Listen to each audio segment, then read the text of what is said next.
Welcome into the latest ESPN headline. I'm Prim Saripapat.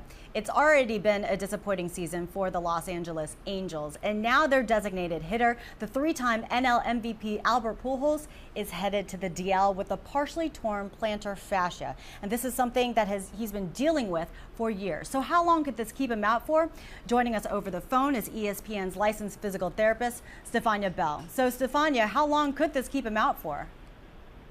Potentially, Prim, this could end his season. As you mentioned, it's been bothering him for years, but coming into the 2013 season, he had pain during spring training. He was trying to manage it in April, and when he was asked at the time how it was affecting him, he said, quote, "I'm dying." That tells you how painful it was then. He's never really gotten past it, tweaked it a little bit this last weekend, and now they have to completely shut him down in the hopes that it can heal, but it does not heal quickly, and it might require an entire off season.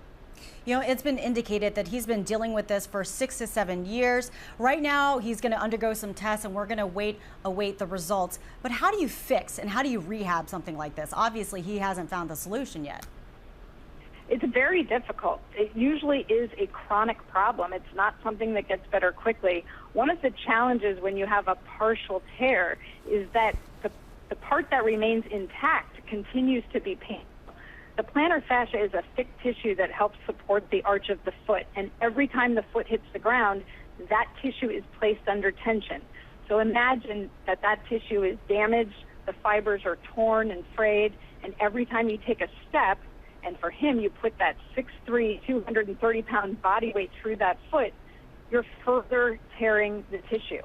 That's why the only treatment is rest and hoping that it will scar over, or sometimes they do a surgery to actually release or tear the entire thing. And Albert Pujols is obviously no spring chicken, so how does his age affect his rehab?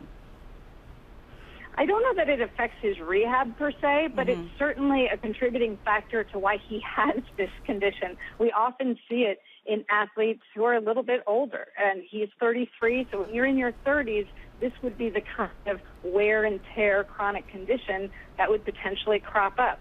Most players who develop it, like I said, are dealing with it chronically over weeks, months, and sometimes, as in his case, years, and the only thing that seems to help it is extended rest.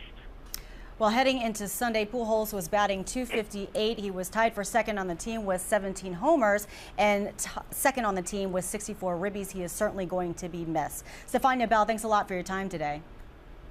Thanks for having me. Well, for more on this story, please keep it logged on to our MLB page on ESPN.com. I'm Prim Saripapat with your latest ESPN headline.